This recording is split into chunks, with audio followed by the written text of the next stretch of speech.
আসসালামু আলাইকুম। আমি মোহাম্মদ সাখাওয়াত হোসেন। আজকে আপনাদের সামনে যে ভিডিওটি নিয়ে আসছি সেটা হচ্ছে আপনার ওয়াটার কুলড স্ক্রু চিলারের ইনস্টলেশন অ্যান্ড কমিশনিং প্রসেস সম্পর্কে।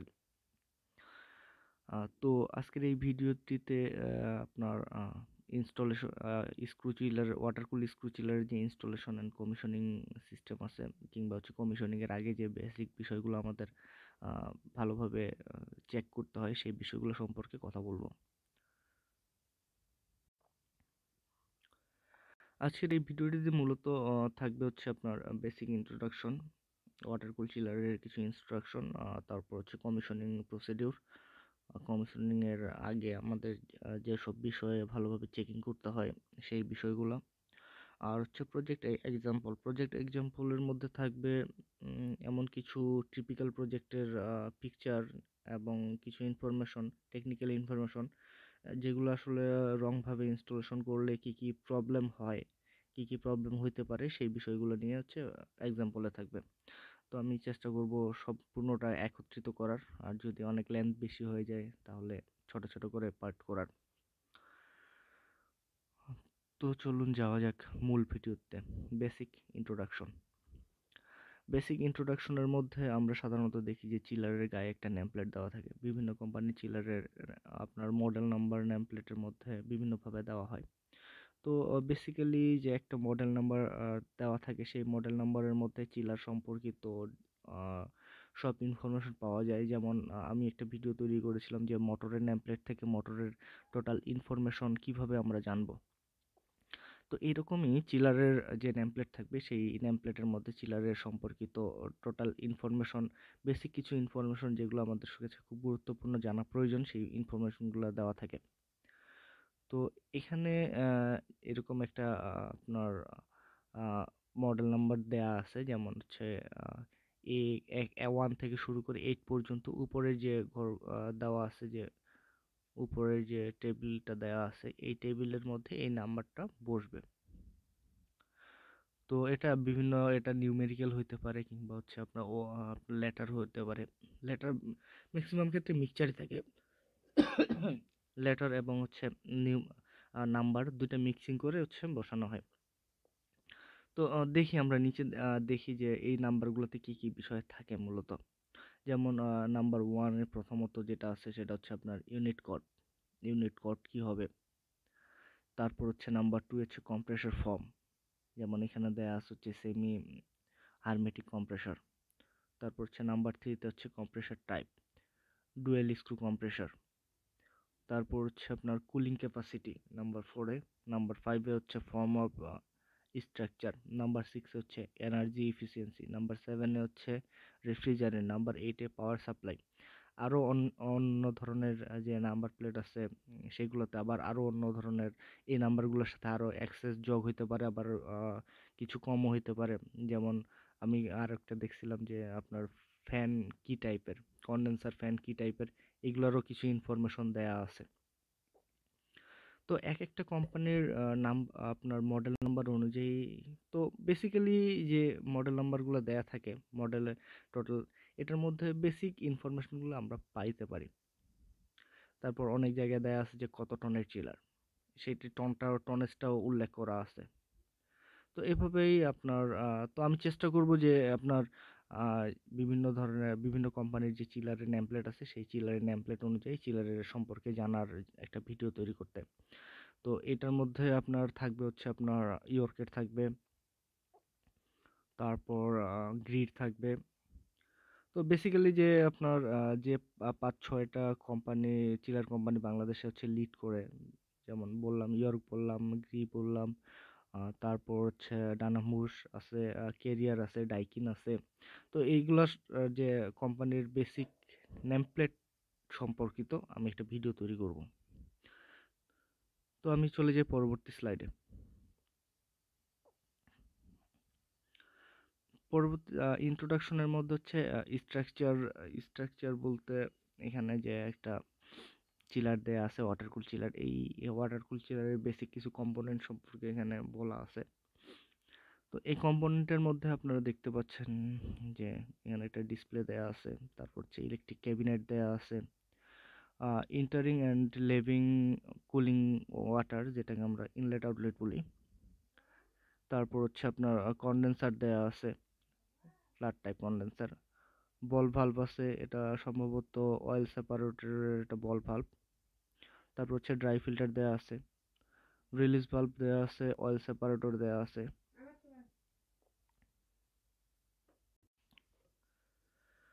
মূলত এই যে কম্পোনেন্টগুলো দেখলেন, এই কম্পোনেন্টগুলোই একটা চিলারের মধ্যে দেওয়া থাকে।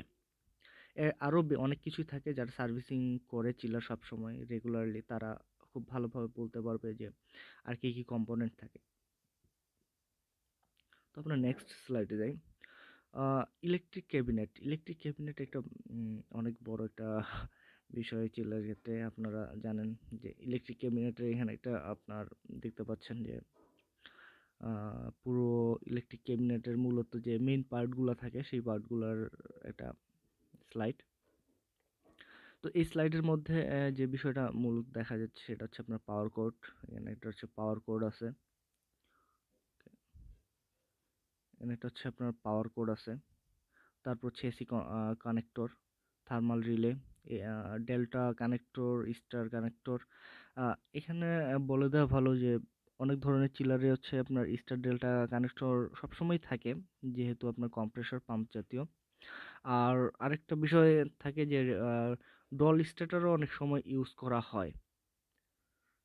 তো আপনারা ভালোভাবে চেক করে নেবেন যে আপনাদের চিলার কোনটা স্টার ডেল্টা না হচ্ছে ডল স্টার্টার কানেকশন দেওয়া আছে।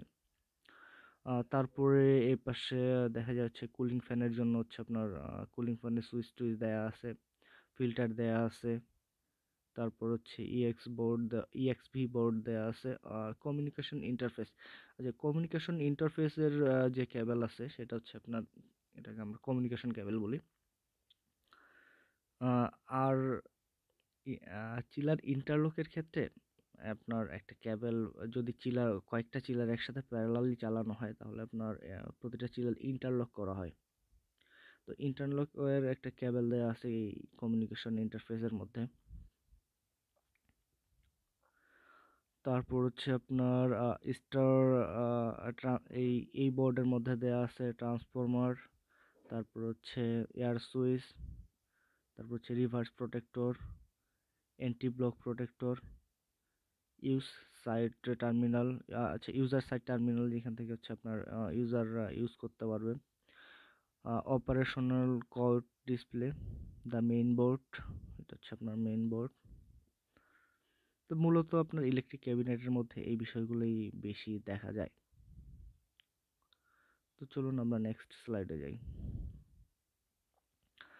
নেক্সট স্লাইড বলতে হচ্ছে আমরা এখন কমিশনিং প্রসেসের দিকে যাব। কমিশনিং প্রসেসে আমরা কি কি বিষয় চেক করি, কি কি বিষয় করি, সেই বিষয়গুলো সম্পর্কে জানব। তো প্রথমত কমিশনিং এর জন্য যে চেকিং এর বিষয়গুলো আছে কিংবা হচ্ছে কিছু বেসিক টেকনিক্যাল ইনফরমেশন আছে সেগুলো আগে জানি। যেমন এখানে প্রথমে বলছে the unit should not be close to the fire or flammable materials. মানে আপনার এই যে ইউনিটটা থাকবে চিলারের ইউনিটটা, সেটা কখনোই ফ্লামেবল ম্যাটেরিয়ালসের কাছাকাছি ইনস্টল করা উচিত না। দ্বিতীয়ত যেটা বলছে সেটা হচ্ছে আপনার select the sites where indoor temperature is below 45 degree centigrade with proper ventilation. এই চিলারটা এমন জায়গায় ইনস্টল করতে হবে যেখানে হচ্ছে আপনার ইনডোর টেম্পারেচার 45 ডিগ্রি সেন্টিগ্রেড হবে এবং প্রপার ভেন্টিলেশন থাকবে। Select the site with less dust, যেখানে হচ্ছে ময়লা কম থাকবে সেরকম জায়গায় আপনার আপনার ইউনিটগুলো সিলেক্ট করতে হবে ইনস্টল করার জন্য। In order to meet needs of maintain inspection and clean the evaporator and the heat exchanger tube of the condenser, there should be enough space for tubing, which should be as long as the evaporator and the condenser. এখানে মূলত বলছে যে আপনি maintenance, inspection এবং evaporator cooling এবং hit exchange tube কন্ডেন্সারের যে আপনার servicing আছে, এই সার্ভিসিং এর জন্য যথেষ্ট পরিমাণ হচ্ছে জায়গা,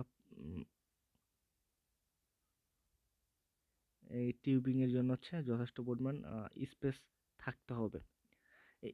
এই বিষয়টাই মূলত হচ্ছে আপনার এখানে বলছে, which should be as long as the evaporator and the condenser. Evaporator এবং কন্ডেন্সারের জন্য সেম, যে আপনার মেইনটেনেন্স এবং ইন্সপেকশন ক্লিনিংয়ের জন্য জায়গা রাখতে হবে যথেষ্ট পরিমাণে। For the sake of easy lift and overhauling it is necessary to install এখানে আপনার লেখাগুলা পুরোপুরি আসে নাই। ওকে, তো আপনারা দেখতে পাচ্ছেন যে এখানে যে আপনার 5 নম্বরে মূলত যে কথাটা বলছে সেটা হচ্ছে আপনার এখানে যে বিল্ডিং এর যে হাইট আছে সেই হাইটটা যথেষ্ট পরিমাণে হচ্ছে আপনার থাকতে হবে। মানে যে ফ্লোরের মধ্যে আপনারা এই চিলারটা ইনস্টলেশন করবে সেই ফ্লোরের হাইটটা যথেষ্ট পরিমাণ থাকতে হবে, যেন আপনার সহজেই ক্রেন দিয়ে কিংবা হচ্ছে লিফটিং করা যায় এবং হচ্ছে ওভারঅল করার সময় মানে যথেষ্ট পরিমাণে জায়গা পাওয়া যায়। এই বিষয়টা মূলত 5 নম্বর পয়েন্টে বলা আছে। তো আপনারা দেখতে পাচ্ছেন এখানে কয়েকটা হচ্ছে আপনার চিলারের ইনস্টলেশন প্রসেস কিংবা চিলার ইনস্টলেশন করছে এরকম। তো আমরা চলে যাই নেক্সট স্লাইডে। নেক্সট স্লাইডে হচ্ছে আমরা ইন্সপেকশন দেখব, যে ইন্সপেকশন করা হয়, এটার জন্য যে ইন্সপেকশন করি আমরা কমিশনিং এর আগে সেই ইন্সপেকশনগুলো। তো চিলার ইনস্টলেশনের ক্ষেত্রে ম্যাক্সিমাম প্রথমে বলা আছে specific requirement are as below, the maximum altitude difference levelness should be within 3 mm। মানে বলছে যে এখানকার যে আপনার হচ্ছে চিলারের যে ইনস্টল করতে হবে, ইনস্টল করার সময় যে একটা লেভেলিং আমরা হচ্ছে মেনটেন করি সেটা কখনোই 3 mm এর বেশি হইতে পারবে না। তো এটা ভালোভাবেই বলছে, তো আপনারাও অবশ্যই চিলার ইনস্টলের সময় লেভেলিং মেশিন রাখবেন, লেভেলিং যন্ত্রটা রাখার পরে চিলার ইনস্টলেশন করবেন। For easy maintenance and inspection of the chiller, the base should be higher than 100 mm।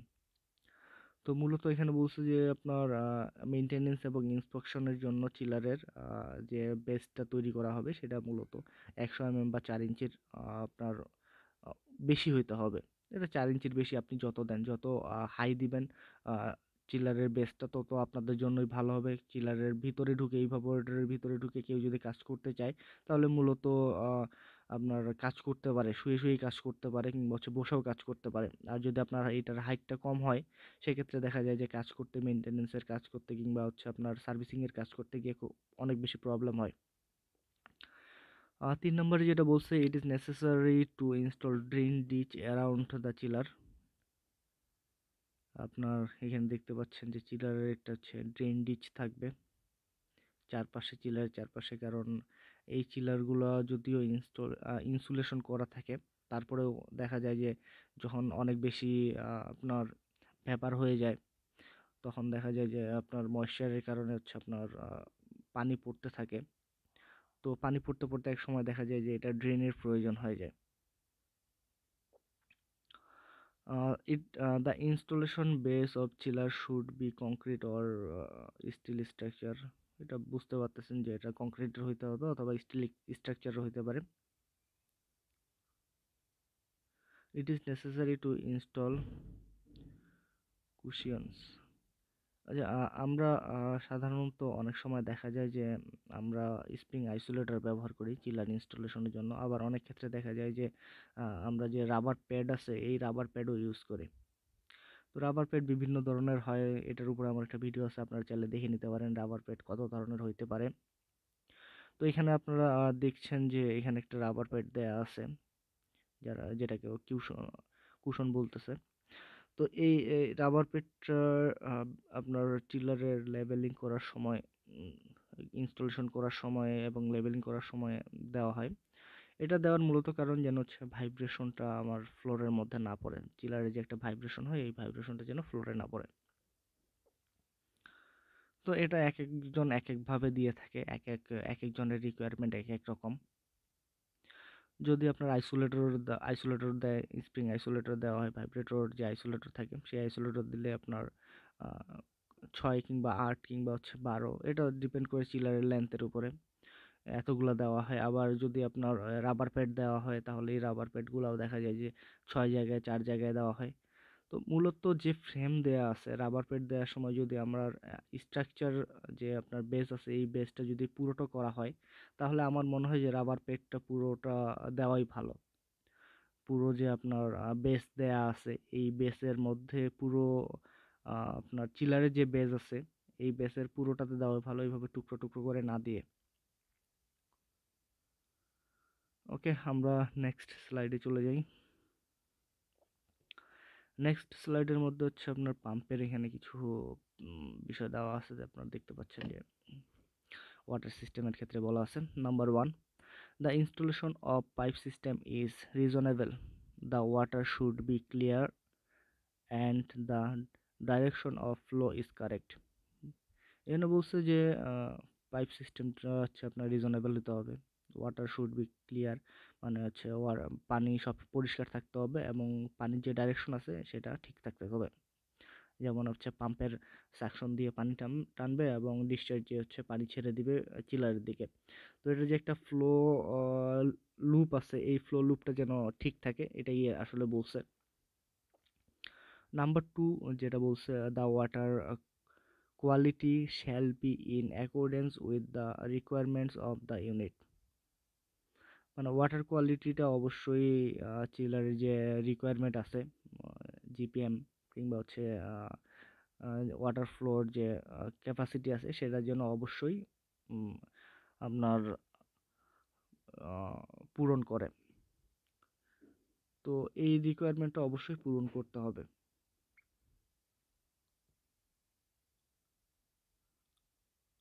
The cooling tower, chiller water pump, cooling water pump, expansion tank should be installed correctly. এখানে বলছে যে হচ্ছে আপনার cooling tower, chilled water pump, cooling water pump আর expansion tank আসলে ঠিকভাবে install করা উচিত। এখানে বলি যে আপনার ওয়াটার কুল চিলারের ক্ষেত্রে আপনার দুই ধরনের পাম্প, সেকেন্ডারি পাম্প আর হচ্ছে প্রাইমারি পাম্প, দুই ধরনের পাম্প ব্যবহার করি, যেটাকে এখানে বলা হয়েছে হচ্ছে আপনার চিল্ড ওয়াটার পাম্প আর একটা হচ্ছে আপনার কুলিং ওয়াটার পাম্প। তারপর হচ্ছে the waterway should set Y type filter, cut off valve, check valve extra. Okay, এখানে আপনারা দেখেন যে এখানে কি বলছে, the way should be Y type filter.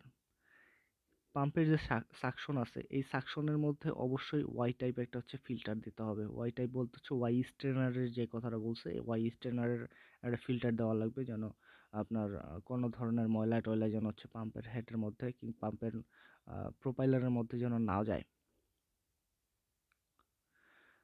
তারপর হচ্ছে আপনার কাট অফ ভালভ একটা দিতে হবে। কাট অফ ভালভ বলতে আপনার যে কোনো ভালভ হইতে পারে, এটা এটা আপনার গেট ভালভও হইতে পারে, গ্লোব ভালভও হইতে পারে। তারপর হচ্ছে চেক ভালভ। চেক ভালভ তো অবশ্যই দিতেই হবে, এটা আপনার পাম্পের ডিসচার্জে দিতে হবে। সফট কানেকশন বলতে আপনার ফ্লেক্সিবলকে বোঝাচ্ছে, যে ফ্লেক্সিবল ইউজ করা হয়। একটা প্রেসার গেজ অবশ্যই থাকবে, একটা থার্মোমিটার থাকবে, এগুলো সচরাচর থাকেই। তো এখানে দেখানো হচ্ছে একটা ফিল্টারও দেওয়া আছে। তো আমরা নেক্সট স্লাইডে যাই।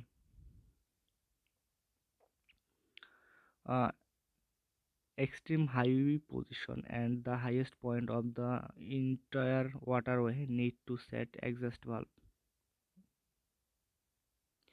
এখানে বলছে যে সবচেয়ে যে হাই পজিশন আছে, extreme high position the highest point of entire waterway, এটার যে আপনার ইন্টায়ার ওয়াটারওয়ে আছে, সেখানে আপনার একটা এক্সস্ট ভালভ দিতে হবে। এই এক্সস্ট ভালভটা মূলত ক্লিনিং এর জন্য ইউজ করা হয় সচরাচর। তারপর হচ্ছে entering and leveling of each unit should set pressure gas, thermometer, cut off valve and soft joint. এখানে আপনার একটা এখানে যে বিষয়টা দেখানো হচ্ছে, সেটা হচ্ছে আপনার ইনডোরের জন্য। এটা হচ্ছে আপনার যে এইচইউ আছে, এইচইউর কানেকশনটা মূলত দেখানো আছে। তো এখানে দেখেন যে আপনার এখানে একটা হচ্ছে ফ্লেক্সিবল দিয়ে দিছে, ভালভ দিয়ে দিছে। তারপর এখানে হচ্ছে অটোমেটিক রিলিজ ভালভ দেওয়া আছে, তারপর হচ্ছে ম্যানুয়াল রিলিজ ভালভও দেওয়া আছে, প্রেসার গ্যাস দেওয়া আছে, ড্রেন ভালভ দেওয়া আছে। তো এই ড্রেন ভালভ দিয়েই মূলত যে চিলারের কিংবা হচ্ছে এইচইউর যে ওয়াটার আছে সেই ওয়াটারগুলো আপনার অ্যাডজাস্ট করা হয়। তো চলুন নেক্সট স্লাইডে যাওয়া যাক। নেক্সট স্লাইডে বলছে হচ্ছে before turn on the water pump all of the ভালভস should be open, pay attention to the valve which is indicating in open position but actually the valve is not open। এখানে বলছে যে যদি আপনার দেখতে হবে ভালো মতো যে পাম্প চালু করার আগে ভালো মতো দেখতে হবে যে ভালভ আপনার ওপেন পজিশনে আছে না হচ্ছে আপনার ক্লোজ পজিশনে আছে। যদিও দেখা যায় যে আপনার যে অ্যাকচুয়েটরগুলো আছে অ্যাকচুয়েটর কানেকশনগুলো একটা মূল একটা ফ্যাক্ট ধরে নেওয়া মানে ধরে রাখা হয় যে অ্যাকচুয়েটরের যদি কানেকশনগুলো ঠিক না থাকে, আপনারা জানেন যে যারা অ্যাকচুয়েটর খুলছেন কিংবা কাজ করছেন তারা জানেন যে অ্যাকচুয়েটর ভালভগুলো হচ্ছে close position, on of position এবং হচ্ছে আপনার এটা মিডল পজিশন হচ্ছে ধরে রাখে। তো যদি আপনার দেখা যায় যে আপনারা কানেকশন উলট পালট করে থাকে তাহলে আপনার যদিও এখানে আপনার দেখা যাবে যে না এখানে ভালভ ওপেন দেখাচ্ছে মানে সচরাচর ওপেন থাকে কিন্তু কানেকশন ভুল হওয়ার কারণে ভালভটা বন্ধ হয়ে থাকবে। তো সেক্ষেত্রে আপনার এটা বড় একটা প্রবলেম পড়ে যাবে যদি আপনি পাম্প চালু করে ফেলেন, পাইপের প্রেশার আপনার অনেক বেশি ইনক্রিজ হয়ে যাবে। তো এই জিনিসটা খুব ভালোভাবে দেখা উচিত যে আমার ভালভগুলো ঠিকমতো খোলা আছে কিনা, এটা ইলেকট্রিক কানেকশন দিয়ে আপনারা চেক করতে পারেন। Water system confirmation, check whether the water pipe and the shell and tube is filled with water. If the system contains air, it's must to release the air from release valve। তো এখানে বলছে যে আপনার যে shell tube আছে water pipe আছে সেগুলো পুরোপুরি হচ্ছে আপনার ওয়াটার দিয়ে ফিল করতে হবে, কোনো ধরনের এয়ার যেন পাইপের ভিতরে না থাকতে পারে মানে সিস্টেমের ভিতরে না থাকতে পারে। এই জন্য আপনার এয়ার ব্যান্ড আমরা ইউজ করি সাধারণত। দেখা যায় যে চিলারের যে হেডার থাকে যদি হেডার দেওয়া হয় কিংবা হচ্ছে সর্বোচ্চ যে টপ জায়গাটা আছে আপনার পাইপের সেই টপ জায়গাটার মধ্যে হচ্ছে এয়ার ব্যান্ড ভালভ দেওয়া হয়। সেটা 2টা হইতে পারে 4টা হইতে পারে, এটা ডিপেন্ড করে হচ্ছে আপনার যে সিস্টেম আছে এই সিস্টেমের ক্যাপাসিটির উপরে। তারপর হচ্ছে আপনার water pump start up pressure. Okay, যখন পাম্পটা আপনি চালু করবেন চালু করার সাথে সাথেই আপনাকে হচ্ছে যে প্রেশার মিটার দেয়া আছে এই প্রেশার মিটারে চেক করতে হবে যে আপনার যে সিস্টেমে যে একটা প্রেশার হওয়ার কথা এই প্রেশার থেকে আপনার বেশি হচ্ছে না কম হচ্ছে। তো একটা সিস্টেমের একটা ডিজাইন প্রেশার দেয়া থাকে, সেই ডিজাইন প্রেশারের কম বেশি যদি বেশি হয়ে যায় তাহলে বুঝতে হবে যে আপনার কোনো অ্যাকচুয়েটর বন্ধ আছে কিংবা কোনো ভালভ পুরোপুরি বন্ধ আছে কিংবা হচ্ছে পানি বাইপাস হইতে পারতেছে না। যদি আপনার চিলারের হচ্ছে আপনার ভালভ বন্ধ করা থাকে সেক্ষেত্রে চিলার এবং ইনডোরের যে এফসিউ কিংবা এইচইউ আছে সেগুলোর। তো চলুন নেক্সট স্লাইডে যাওয়া যাক। নেক্সট স্লাইডে বলছে এখানে একটা হচ্ছে the unit should not connect to the water system before the water cleaning or finished. আচ্ছা, ক্লিনিং ইজ ফিনিশড। এখানে বলছে যে আপনার যে সিস্টেম আছে এই সিস্টেম বলতে ইউনিট বলতে আপনার ইনডোর আউটডোর চিলার এইগুলাকেই বোঝাচ্ছে।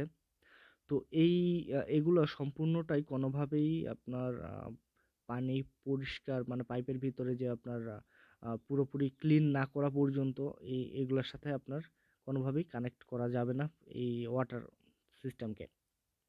পাম্প পাম্প আপনাকে হচ্ছে পাম্প চালাইতে হবে বাইপাস লাইন দিয়ে, একটা বাইপাস লাইন অবশ্যই থাকবে, বাইপাস পাইপ। তো আপনার এই বাইপাস পাইপের সাহায্যে আপনাকে হচ্ছে আপনার পুরো সিস্টেমটা ক্লিন করতে হবে, পরিষ্কার করতে হবে এবং পানিটা ছেড়ে দিতে হবে মানে বাইরে ফেলে দিতে হবে। যখন ক্লিন হয়ে যাবে তারপরে আপনি হচ্ছে আপনার ইউনিটগুলো কানেক্ট করতে পারেন, চিলার তারপর হচ্ছে এইচইউএফসি ওইগুলো আপনি কানেক্ট করতে পারেন। এটা হচ্ছে প্রসেস, কমিশনিং এর process. The inlet and outlet of the water pipe should set bypass। তো আমি যেটা বললাম এটা বাইপাস থাকবে ইনলেট আউটলেটের মধ্যে, চিলারের ইনলেট আউটলেটের মধ্যে যেখানে একটা ভালভ দেওয়া থাকবে। তো এটা সচরাচর থাকে। এটা কমিশনিং এর জন্য আপনার ক্লিনিং এর জন্যই মূলত এই বাইপাসটা করা হয়। ওকে, তারপর নাম্বার 3 তে দেওয়া আছে যা test paper for testing the pH of the water. Okay, আপনার হচ্ছে ওয়াটারের যে পিএইচ আছে সেটা হচ্ছে আপনার পরীক্ষা করতে হবে। যদি পিএইচ হচ্ছে 8 এর বেশি হয় সেক্ষেত্রে স্কেল স্কেল দেখবেন আপনার পানির মধ্যে স্কেল পড়তেছে। আর যদি আপনার পিএইচ হচ্ছে 7 এর কম হয় তাহলে করোশন তৈরি হবে।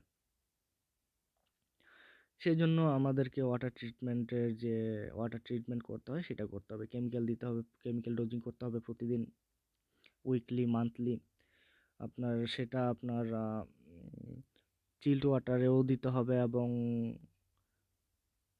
কুলিং ওয়াটারেও দিতে হবে। তো চলে যাই আমাদের হচ্ছে নেক্সট স্লাইডে। নেক্সট স্লাইড হচ্ছে water pump selection. Water pump সিলেকশনের কিছু বেসিক আইডিয়া এখানে দেওয়া আছে, যেমন when water pump operating in parallel, যদি আমরা মানে কোনো ওয়াটার পাম্প প্যারালালি হচ্ছে আপনার চালাই, কয়েকটা পাম্প একসাথে মিলায়, সেক্ষেত্রে কিন্তু ওয়াটার ফ্লো ডিক্রিজ হয়। এই বিষয়টা এখানে বলা আছে। কত পার্সেন্ট ডিক্রিজ হয় সেটা হচ্ছে আপনার এই চার্টের মধ্যে দেওয়া আছে, টেবিলের মধ্যে। ওকে, আমরা আগে এটা দেখি।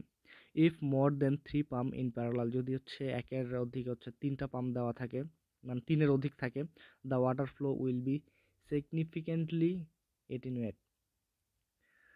Okay, generally the quantity of chilled water pump and cooling water pumps should according to the chiller, and a backup pump is also necessary. এখানে হচ্ছে বলছে যে চিল্ড ওয়াটার পাম্প এবং কুলিং ওয়াটার পাম্প এটা ডিপেন্ড করবে হচ্ছে চিলারের উপরে, চিলারের capacity অনুযায়ী, এবং চিলারের ক্যাপাসিটি বলতে হচ্ছে আপনার যে হেড আছে সেই হেড অনুযায়ী, জিপিএম হেড সব কিছু মিলায়ে যে আমরা পাম্প সিলেকশন করি সেটা অনুযায়ী, এবং অবশ্যই একটা পাম্প ব্যাকআপের জন্য রাখতে হবে। তো এখানে দেখি যে আমরা টেবিলটা দেখি, কোয়ান্টিটি অফ পাম্প, যদি পাম্পের কোয়ান্টিটি থাকে তারপর হচ্ছে আপনার flow volume meter cube per hour, flow volume increased, decreased ratio in one pump.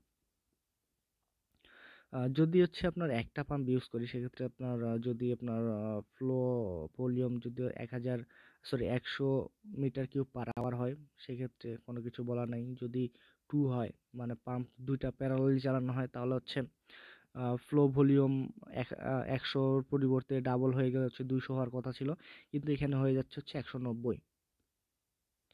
Flow volume increased 90 মোর, মাত্র 90 ইনক্রিজ হচ্ছে, 100 পুরোপুরি ইনক্রিজ হচ্ছে না। এখানে হচ্ছে ডিক্রিজ হচ্ছে 5%, ডিক্রিজ রেশিও।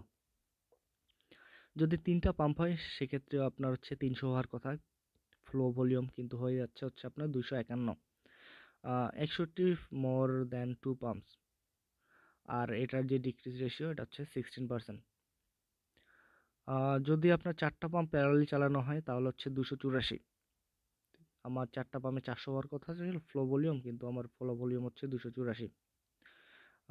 আপনার এটার যে ফ্লো ভলিউম ইনক্রিজ 33%, 33% মাত্র ইনক্রিজ হয় টোটাল মিলায়। আর এটার যে ডিক্রিজ রেশিও সেটা হচ্ছে 29%। 5টা যদি আমি প্যারালালি চালাই, 5টা পাম্প একসাথে, তাহলে হচ্ছে flow volume per meter cube per hour হবে হচ্ছে 300, যেখানে আমার 5টার জন্য হচ্ছে 500 হওয়ার কথা ছিল। ফ্লো ভলিউম ইনক্রিজড 4টা থেকে 5টাতে গেলে মাত্র 16 মাত্র ইনক্রিজ হচ্ছে মিটার কিউব পার আওয়ার। আর সেক্ষেত্রে আমার হচ্ছে ডিক্রিজ রেশিও হচ্ছে 40%। মূলত এখানে হচ্ছে পাম্প সিলেকশনের ক্ষেত্রে এটাই বলছে যে আপনার যদি প্যারালালি চালানো হয় 2-এর অধিক কিংবা 1-এর অধিক পাম্প, তাহলে দেখা যায় যে আমার যে ফ্লো ভলিউমটা আছে সেটা হচ্ছে ডিক্রিজ হয়ে যায়। এটাই মূলত এখানে বলছে। ওকে, আমরা হচ্ছে এখন কুলিং টাওয়ার সিলেকশনে দেখি। কুলিং টাওয়ার সিলেকশনের ক্ষেত্রে যেটা আছে সেটা হচ্ছে the water flow volume of cooling tower,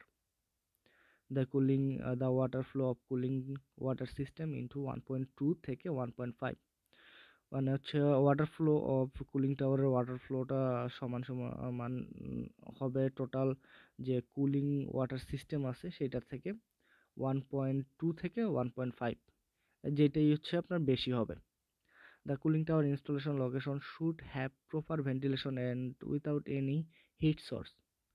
কিন্তু বলছে যে যে কুলিং টাওয়ারটা এমন এক জায়গায় হবে যেখানে আপনার ভেন্টিলেশন প্রপার হবে এবং কোনো হিট সোর্স থাকবে না। তারপর হচ্ছে এক্সাম্পল হিসেবে এখানে বলা আছে যে suppose the cooling water flow volume for the air conditioning system is 160 meter cube per hour, then the flow volume of cooling tower is 160 into 1.2 equal 192 meter cube per hour. Therefore, select the cooling tower with 200 meter cube per hour water flow volume. Selection need to increase for areas have high humidity.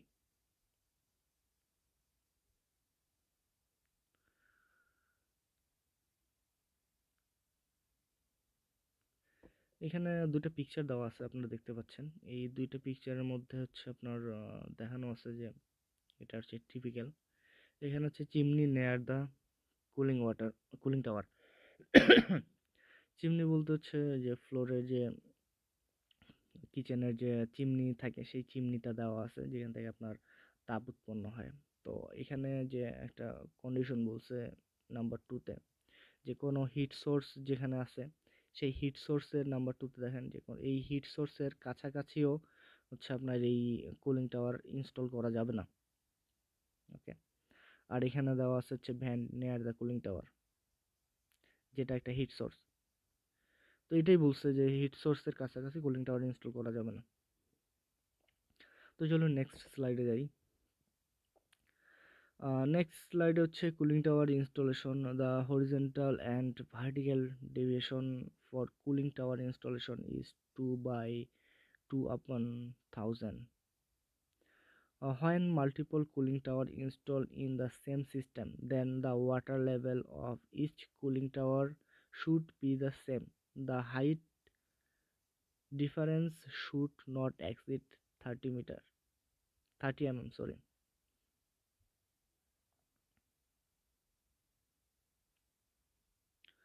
এখানে বলছে যে cooling tower যদি অনেকগুলো cooling tower একসাথে হচ্ছে install করা হয় তাহলে তাদের হাইট যেন হচ্ছে 30 mm এর বেশি না হয়। হাইট ডিফারেন্স 30 mm এর বেশি না হয়। Water cleanness is very important for the cooling water system. আমি যেটা একটু আগেও বললাম যে কুলিং ওয়াটার সিস্টেমের মধ্যে হচ্ছে আপনার পানির পিএইচটা খুব বেশি ভেরি করে। যদি 8-এর বেশি হয় সেক্ষেত্রে দেখা যায় যে আপনার স্কেল পড়বে, আর যদি 7-এর কম হয় তাহলে হচ্ছে আপনার করোশন তৈরি করবে। তো এটাই বলছে এখানে আপনার পানিটা অবশ্যই পরিষ্কার রাখতে হবে। তো আমরা নেক্সট স্লাইডে যাই।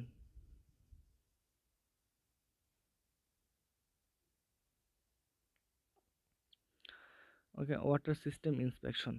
এখানে ওয়াটার সিস্টেম ইন্সপেকশনে বলছে যে আপনার পাম্প ইনস্টলেশন হয়ে গেছে, তো কমিশনিংয়ের আগে যে ইন্সপেকশন করা হয় যে ভালভ সম্পূর্ণ খোলা আছে কিনা, পানি পরিপূর্ণ আছে কিনা, সিস্টেমের প্রেসার কত আছে, এই টোটাল জিনিসটা দেখেন। এখানে হচ্ছে ফিল্টার অ্যাট পাম্প ইনলেট। এখানে বলছে যে হচ্ছে আপনার পাম্পের যে ইনলেট আছে বা সাকশন আছে সেই সাকশনের মধ্যে হচ্ছে ওয়াই টাইপ ফিল্টার বা ওয়াই স্টেনারের একটা ফিল্টার দেওয়া আছে। ওকে, এখানে ঠিক আছে। তারপর হচ্ছে আপনার sample installation.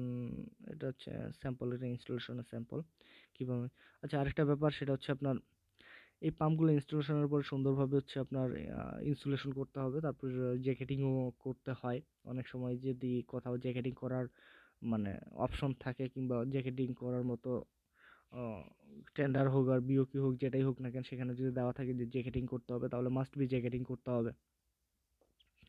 Filter at unit entering. আচ্ছা, পাম্পের ইন্টারের জন্য হচ্ছে আপনার ফিল্টার ইউজ করে। সাকশনের কথাই বলতেছি। আর এটা হচ্ছে আপনার স্যাম্পল ইনস্টলেশন। আপনারা দেখতে পাচ্ছেন যে কত সুন্দর করে জ্যাকেটিং করা আছে যেন কোনো ধরনের হিট লস না হয়, এখানে যেন হিটের সংস্পর্শে না আসে এবং কুলিং যে লস আছে সেটা যেন না হয়। তো আমরা হচ্ছে নেক্সট স্লাইডে যাই। আচ্ছা, এই স্লাইডে আপনারা অনেক কিছুই দেখতে পাবেন। চলুন দেখা যাক। দেখেন, এখানে হচ্ছে আপনার একটা পাম্পে হচ্ছে আপনার সাকশন এবং ডিসচার্জ দেওয়া আছে। এই পাশটা হচ্ছে আপনার সাকশন, এটা হচ্ছে আপনার ডিসচার্জ। তো সাকশনের মধ্যে হচ্ছে কি কি ইনস্টল করছে, এখানে হচ্ছে একটা চেক ভালভ, এটা হচ্ছে ওয়াই স্টেনার, সরি চেক ভালভ না, এটা হচ্ছে আপনার গ্যাট ভালভ, যেটা হচ্ছে আপনার অ্যাকচুয়েটর সহ, এটা অ্যাকচুয়েটর সহ লাগানো আছে গ্যাট ভালভ। তারপর হচ্ছে ওয়াই স্টেনার, এখানে সম্ভবত নিচের দিকে হচ্ছে ফ্লেক্সিবল দেওয়া আছে। এখানে এখানে একটা রিডিউস দেওয়া আছে, কারণ ফ্লেক্সিবল পাম্পের হেডের সাথে মিলবে না। তারপর হচ্ছে এটা ফ্লেক্সিবল দেওয়া আছে, এটা হচ্ছে চেক ভালভ দেওয়া আছে, আর এখানে দেওয়া আছে হচ্ছে একটা গ্লোব ভালভ। তো এভাবেই মূলত এটা পাম্পের আপনার সাকশন এবং ডিসচার্জের যে ভালভগুলো থাকে সেগুলো লাগানো থাকে। তো এটার জন্য আমার একটা ভিডিও আছে, আপনারা চাইলে দেখতে পারেন যে পাম্পে কোন ধরনের পাম্পে কি ধরনের ভালভ ইউজ করা হয়। তো আমরা হচ্ছে পরবর্তী স্লাইডে যাই। Check before commissioning, water filter inspection. To prevent blockage and ensure the normal function of the whole system, water filter should be installed. If water filter have quality problems such as Weissteiner broken, then it will be the blockage and damages of the shell and tube. এটা সাধারণত হয়ে থাকে যদি আপনার cleaning ঠিক মতো না হয়, সেক্ষেত্রে দেখা যায় যে যে শেল কিংবা টিউব আছে, শেল আর টিউবগুলো আছে চিলারের, সেইগুলো হচ্ছে দেখা যায় যে অনেক ক্ষেত্রেই ড্যামেজ হয়ে যায়, কিংবা হচ্ছে কুলিং ঠিক মতো পাওয়া যায় না। কুলিং ওয়াটার কুলিংয়ের যে আপনার রেশিও থাকে সেটা আমরা ঠিক মতো পাই না, যার কারণে দেখা যায় যে পুরো সিস্টেম ভালো মতো ঠান্ডা হয় না। তো যদি আপনার ভালো মতো ক্লিন করা না হয়, কিংবা হচ্ছে ফিল্টারগুলো ভালো মতো দেখা না হয়, তাহলে দেখবেন যে আপনার এই আমাদের যে চিলার আছে সেই চিলারটা খুব তাড়াতাড়ি নষ্ট হয়ে যাবে। তো চলুন নেক্সট স্লাইডে যাই। নেক্সট স্লাইডে হচ্ছে check before commissioning, electrical circuit inspection. Electrical সার্কিটের কিছু ইন্সপেকশন আছে, সেগুলোও দেখতে হবে। যেমন আপনার check the size of wiring and circuit breaker, এগুলো মূলত দেখতে পারেন। যদি আপনার চিলারের ক্যাপাসিটি অ্যাম্পিয়ার দেওয়া থাকে, তাহলে আপনার সেই অনুযায়ী কেবল ঠিক আছে কিনা, সার্কিট ব্রেকার ঠিক আছে কিনা, এগুলো চেক করা উচিত। তারপর হচ্ছে check if there is any wrong connection wiring, চিলারের যে কানেকশন আছে কিংবা পাম্পের যে কানেকশন আছে, স্টার ডেল্টা কানেকশন। যেমন আমি বলি যে পাম্পের স্টার ডেল্টা কানেকশনের মধ্যে দেখা যায় যে যখন পাম্প কানেকশন করবেন, তখন অনেক ক্ষেত্রে দেখা যায় যে পাম্পের যে বক্স আছে, কন্ট্রোল বক্স আছে, কিংবা হচ্ছে আপনার জাংশন বক্স আছে পাওয়ার কানেকশনের জন্য, সেখানে দেখবেন যে আপনার ওটা ওই ওয়াইন্ডিংটাই হচ্ছে আপনার স্টার হয়ে থাকবে, অথবা হচ্ছে ডেল্টা ডেল্টা করা থাকে। তো এটা ভালো মতো করে চেক করে নিন, কন্টিনিউটি চেক করে এটা ভালো মতো চেক করে নেওয়া উচিত যে এটা স্টার কানেকশনে আছে না হচ্ছে আপনার ডেল্টা কানেকশনে আছে। পাম্পের যে আপনার হচ্ছে মোটরের কয়েল আছে সেটা। তো এইভাবে আসলে চেক করা উচিত। তারপর হচ্ছে আপনার ইন্টারলক ফাংশন ওয়ার্কলি প্রপারলি, আপনার চিলারের যে ইন্টারলক ফাংশন আছে, আমি যেটা আগে বলছিলাম যে একটা ইন্টারলক সিস্টেম থাকে যদি প্যারালালি কয়েকটা চিলার একসাথে চালানো হয়। তো এই ইন্টারলকের যে ফাংশনটা আছে সেটা প্রপারলি কাজ করতেছে কিনা, এটা মূলত যে দেয়া যে একটা চিলার বন্ধ থাকলে আরেকটা চিলার চালু হবে, কিংবা আরেকটা চিলার চালু হলে এক চিলার বন্ধ হয়ে যাবে, যদি এটা ডিপেন্ড করবে হচ্ছে আপনার লোডের উপরে। তো এই ধরনের একটা ইন্টারলকিং সিস্টেম দেয়া থাকে। তারপর হচ্ছে check the connector is working properly or not, যে কানেক্টরগুলো দেওয়া আছে সেগুলো ঠিকমতো কাজ করতেছে কিনা। তারপর হচ্ছে ফেস প্রোটেক্টর দেওয়া আছে, ফেস প্রোটেক্টর ঠিকমতো কাজ করতেছে কিনা। তারপর আরও অনেক ধরনের প্রোটেকশন সিস্টেম ইউজ করা হয়, সেগুলোও আপনারা চেক করতে পারেন যদি দেওয়া থাকে। তারপর হচ্ছে আপনার টাইমার দেওয়া থাকে, রিলে দেওয়া থাকে। আচ্ছা, the unit power supply and insulation, power supply এবং ইনসুলেশন যেগুলো আছে সেগুলো চেক করতে হবে। Check the control and protection device can meet the requirement or not, যে কন্ট্রোল এবং প্রোটেকশন ডিভাইসগুলো আছে সেগুলো ঠিকমতো কাজ করছে কিনা সেটাও চেক করতে হবে।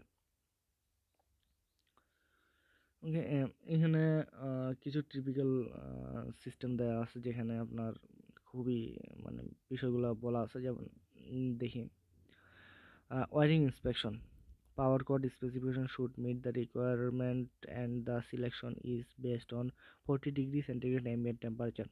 এই পাওয়ার কোডটা আপনার মূলত কিংবা হচ্ছে পাওয়ার কেবলটা মূলত আপনার 40 ডিগ্রি সেন্টিগ্রেড অ্যাম্বিয়েন্ট জন্য সিলেক্ট করতে হবে। আপনারা জানেন যে যদি কপার হয়ে থাকে সেক্ষেত্রে টেম্পারেচার যত বাড়বে আর আপনার হচ্ছে কারেন্ট কন্ডাক্টিং ক্যাপাসিটি কমে যাবে। তো এইভাবেই আসলে আপনার কেবল সিলেকশন করবেন। তারপর হচ্ছে power cord and current circuit breaker selection should according to the local condition. Normally, these projects are designed by the consultant. Earthing size is 50% of the power cord and it should be grounded properly. এই বিষয়টা আসলে মূলত খুব বেশি দরকার, কারণ আমরা অনেক সময় দেখি যে আর্থিং যখন দেই তখন যে কোনো একটা ক্যাবেল দিয়েই আর্থিং টাইনা দিয়ে দিই, আসলে এটা অ্যাকচুয়ালি না। তো অ্যাকচুয়াল যে নিয়ম সেটা হচ্ছে আপনার আর্থিংটা হবে অবশ্যই যে পাওয়ার কেবল দেওয়া আছে সেটার 50%।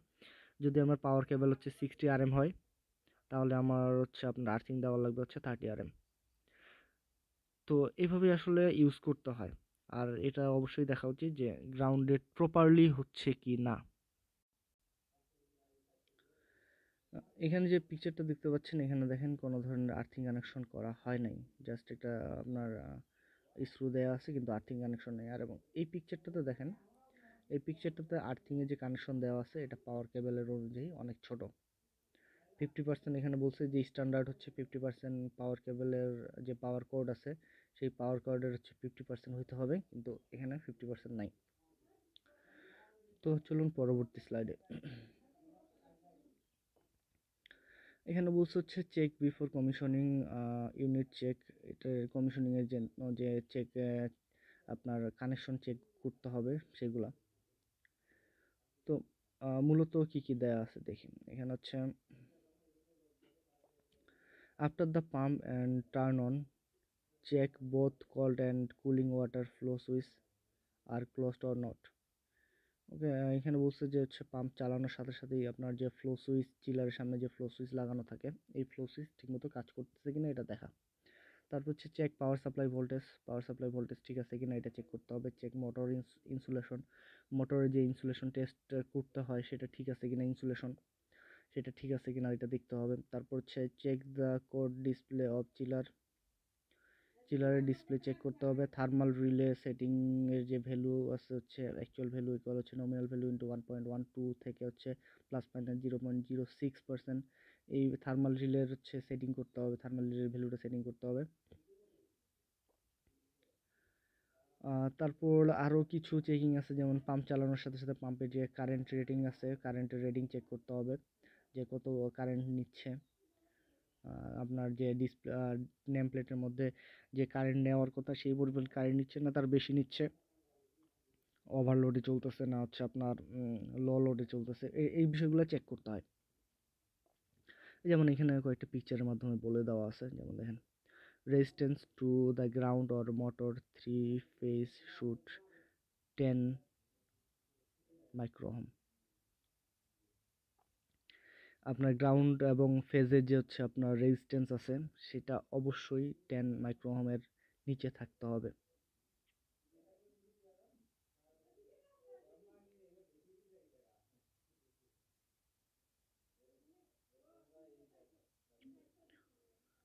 আমি মনে একটু ভুল বলছি, এটা হবে হচ্ছে আপনার 10 মাইক্রোওহমের থেকে বেশি, ইকুয়াল ওর হচ্ছে বেশি। তারপর হচ্ছে আপনার check the phase sequence is correct or not, phase sequence ঠিক মতো দেখতে হবে। তারপর এখন অনেক ধরনের হচ্ছে আপনার ফেজ চেকিং মিটার পাওয়া যায় যে ফেজ ঠিক আছে কিনা। Voltage of 3 phase power supply shoot within 380 plus minus হচ্ছে 10%।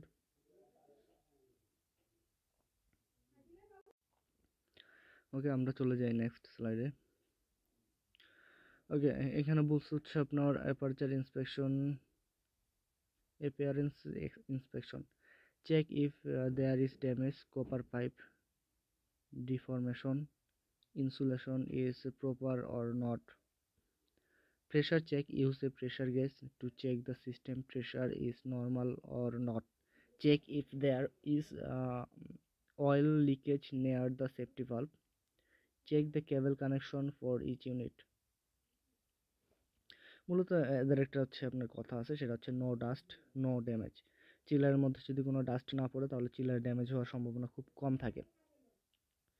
আর কম্প্রেসরের আনলোডিং ভালভগুলো চেক করতে হবে। এগুলো সব আপনার মোটরাইজ ভালভ,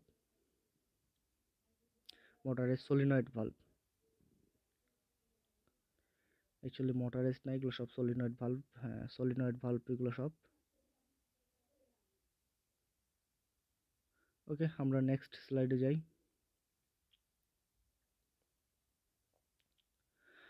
আচ্ছা, নেক্সট স্লাইডে বলছে হচ্ছে check the ball valve is open or not. চিলারের নিচে একটা বল ভালভ দেওয়া থাকে।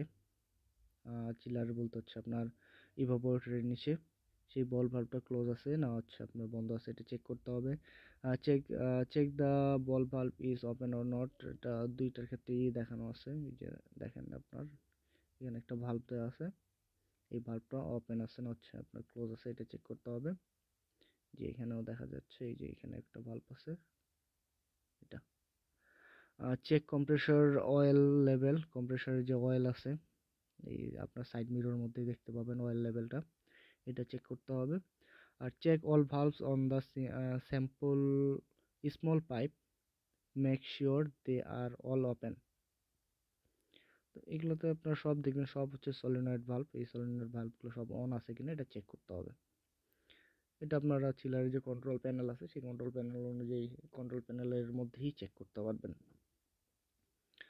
তো আপনারা দেখবেন যে এই যে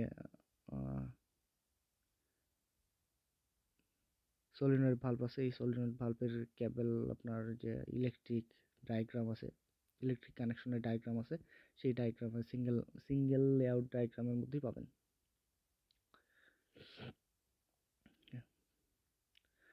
ওকে, তারপর হচ্ছে আপনার টেস্ট রান করতে হবে। টেস্ট রানের মধ্যে after the inspection is complete the unit can enter commissioning procedure, compressor preheating time should be more than 8 hour. Okay, এটা অনেকেই জানেন আবার জানেন না, যারা কমিশনিং করে তারা তো সবসময় জানেন যে চিলার চালু করার আগে যে ওখানে একটা আপনার হিটার দেওয়া আছে, গ্যাস হিটার মানে হিটার দেওয়া আছে কম্প্রেসরের নিচে, এই হিটার কম্প্রেসরের এখানে এই হিটারটা অবশ্যই 8 ঘন্টা আগে চালু রাখতে হবে হিটিংয়ের জন্য। এটাই হচ্ছে আপনার গ্যাসটাকে হিট করবে। এটা নর্মালি 8 ঘন্টা আগে আপনার চিলারে হচ্ছে আপনার কানেকশন দিয়ে হিটারটা চালু রাখতে হয়। এটার জন্য আলাদা কোনো সুইচ থাকে না, এটা চিলারের কানেকশন পাইলেই অটোমেটিকলি এই হিটারটা চালু হয়ে যায়।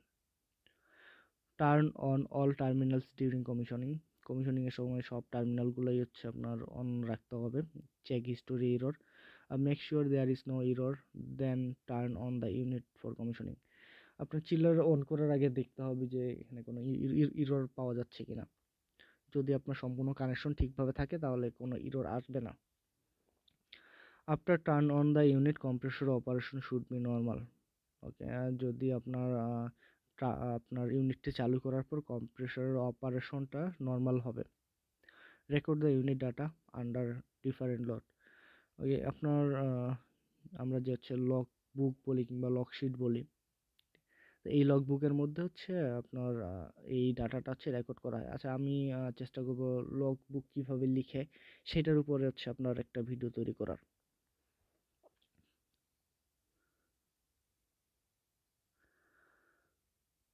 ওকে, এখানে আমার কাছে একটা স্লাইড ছিল, সেটা হচ্ছে আপনার গ্রির যে হচ্ছে আপনি কমিশনিং অপারেশন। তো আমি আর এদিকে যাচ্ছি না, ভিডিওর লেন্থ অনেক বড় হয়ে গেছে, কারণ এক এক কোম্পানির কমিশনিং সিস্টেম এক এক রকম হয়। যদিও বেসিক যে প্যারামিটার্সগুলো আছে সেগুলো ঠিক থাকে, কিন্তু আপনার কমিশনিং সিস্টেমটা এক এক রকম হয়, কারণ এক একজনের প্রোগ্রামিং সিস্টেমটা পুরোটাই ভিন্ন হয়। এক একজনের প্রোগ্রামিং মানে এক এক কোম্পানির যে প্রোগ্রামিং আছে এই প্রোগ্রামিংটা এক একভাবে করে থাকে। তো আমি আর সেদিকে যাচ্ছি না। আজকের এই ভিডিওটার জন্য ধন্যবাদ। আপনাদের সবাই যারা যারা এই ভিডিওটা দেখছেন তাদেরকে অবশ্যই ধন্যবাদ। আর অবশ্যই আমার এই চ্যানেলটিকে সাবস্ক্রাইব করবেন। আর যদি ভিডিওটি পছন্দ হয়ে থাকে তাহলে অবশ্যই লাইক দেবেন।